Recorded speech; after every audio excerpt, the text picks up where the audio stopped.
اللہ علیہ وسلم کا ارشاد مبارک ہے کہ میں چلا جاؤں گا، میرے بعد مبشرات باقی رہیں گے۔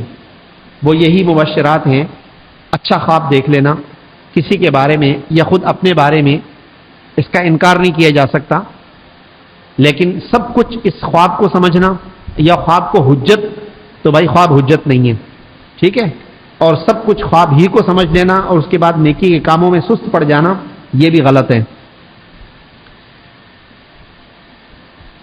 حافظ عبد القدیر صاحب حیدرآباد والے، خواب دیکھا حضرت والا رحمۃ اللہ علیہ کو حضور صلی اللہ تعالی علیہ وسلم کے ساتھ بیٹھے ہیں، یعنی عارف باللہ محی السنہ رومی ثانی تبریز دورہ حضرت مولانا شاہ حکیم محمد اختر صاحب رحمۃ اللہ علیہ کو ان کے مرید نے خواب میں دیکھا کہ ہمارے شیخ حضور صلی اللہ تعالی علیہ وسلم کے ساتھ بیٹھے ہیں۔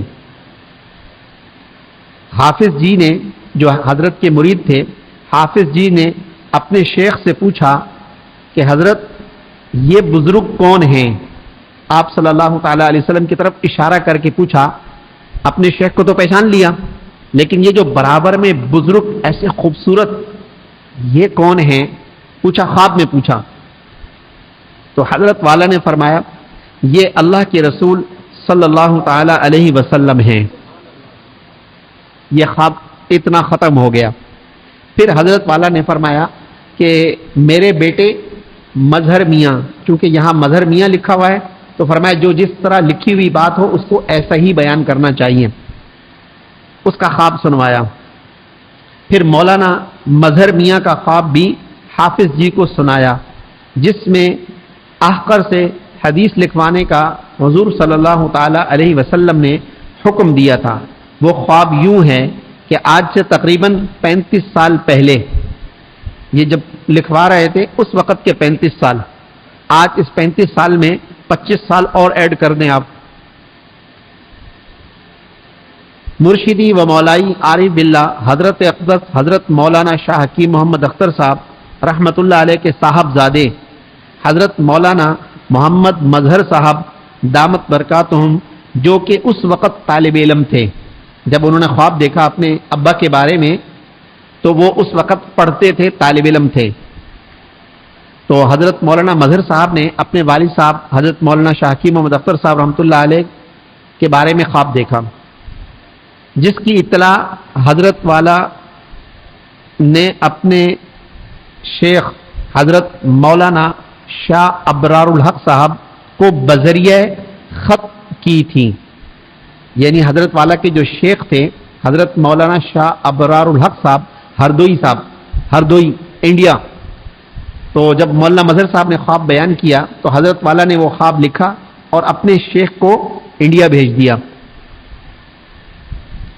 خواب عجیب دیکھیں، حضرت والا نے غلام زادہ عزیزم محمد مظہر میاں سلمہ نے، الفاظ پہ غور کریں، صاحب زادہ نہیں کہا، غلام زادہ عزیزم محمد مظہر میاں سلمہ نے آخر شب میں خود کو، اس ناکارہ کو اور عشرت جمیل سلمہ کو اور ایک ملازم دواخانہ محمد آزاد سلمہ کو، جو اس ناکارہ سے بیت بھی ہے، دیکھا۔ یعنی کہ مولانا مظہر صاحب نے 4 لوگوں کو خواب میں دیکھا، اپنے والد صاحب کو، عشرت جمیل صاحب کو اور اپنے آپ کو، اور حضرت کا جو دواخانہ تھا، دواخانہ اشرفیہ کے نام سے حضرت کے خانقاہ کے سامنے حضرت جو خود اس میں بیٹھا کرتے تھے، پھر بعد میں ملازم رکھ لیا تھا، تو وہ ملازم جو تھے محمد آزاد نام تھا ان کا، آزاد کشمیر کے تھے وہ۔ یہ 4 لوگوں کو خواب میں دیکھا۔ حضور صلی اللہ تعالی علیہ وسلم اور ہم 4 اشخاص کو ایک پہاڑی کی طرف لے گئے، یعنی یہ 4 لوگ تھے اور حضور صلی اللہ تعالی علیہ وسلم ان 4 کو ایک پہاڑی کی طرف لے گئے، اور وہ پہاڑی مٹی کی تھی۔ وہاں ہم 4 امتی کو حکم دیا، 4 کو حکم دیا کہ اس کو کھودو۔ کھودنے پر شیشے کے بڑے بڑے مرتبان ظاہر ہوئے اور ان میں ہرن وغیرہ کی کھالوں پر لکھے ہوئے احادیث مبارکہ کے مسودات تھے۔ پھر اس ناکارہ نے، یعنی حضرت والا اپنے آپ کو فرما رہے ہیں، اس ناکارہ نے عشرت جمیل کو حکم دیا کہ ان احادیث کو لکھ لو۔ انہوں نے عربی میں لکھا اور حضور صلی اللہ تعالی علیہ وسلم نے اس ناکارہ سے اشارہ فرمایا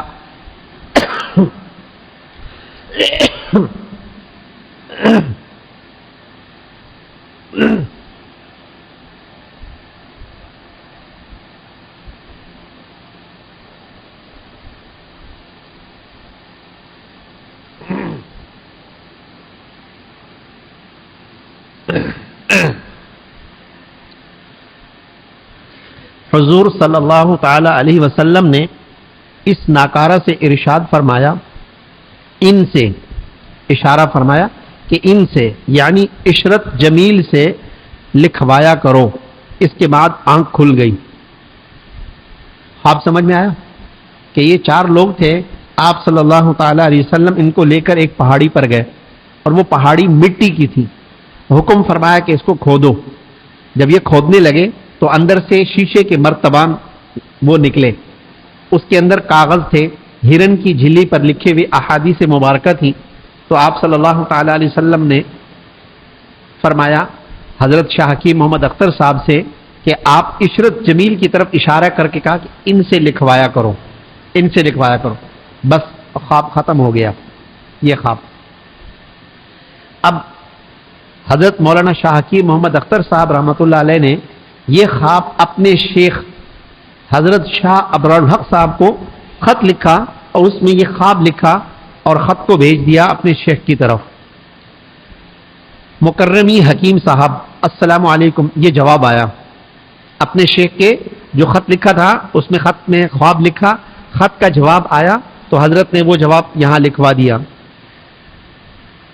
مکرمی حکیم صاحب السلام علیکم ورحمۃ اللہ وبرکاتہ، عزیزم مظہر میاں سلمہ کا خواب بہت مبارک ہے۔ رائی اور مری حضرات کے لیے، رائی کا مطلب دیکھنے والا، رائی کا مطلب دیکھنے والا، اور مری کا مطلب جس کے لیے خواب دیکھا گیا ہے۔ تو عربی کے لفظ ہیں، اس لیے رائی اور مری کی وضاحت کرنا ضروری ہے، کوئی دوسرا کچھ اور نہ سمجھ لے۔ تو حضرت والا نے فرمایا رائی اور مری حضرات کے لیے، جس نے خواب دیکھا اور جس کے لیے خواب دیکھا گیا، سب کے لیے بشارت ہے۔ یعنی جس نے خواب دیکھا اس کے لیے بھی بشارت ہے، اور جس کے لیے خواب دیکھا اس کے لیے بھی بشارت ہے۔ کیا بشارت ہے؟ خدمت دین کی اللہ تعالیٰ اس کی توفیق بأحسن وجوہ عطا فرمائیں گے، یعنی اللہ تعالیٰ دین کا کام لیں گے۔ جن لوگوں کو خواب میں دیکھا گیا اور جس نے خواب دیکھا سب کے لیے بشارت ہے۔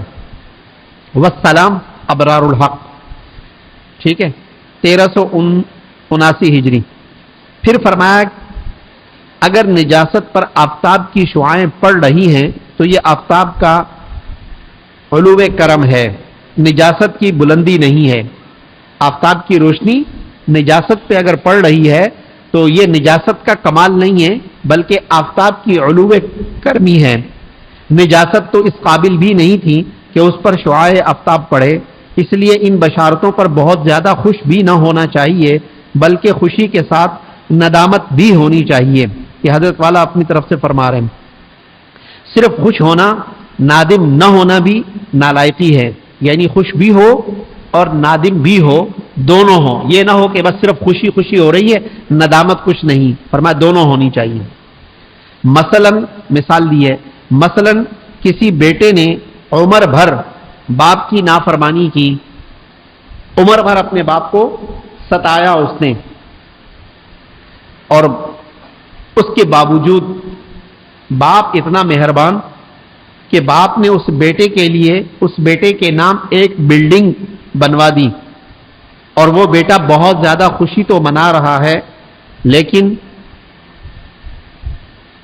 نادم نہیں ہو رہا، تو یہاں بھی نالائقی کر رہا ہے، اس کو یہاں نادم ہونا چاہیے۔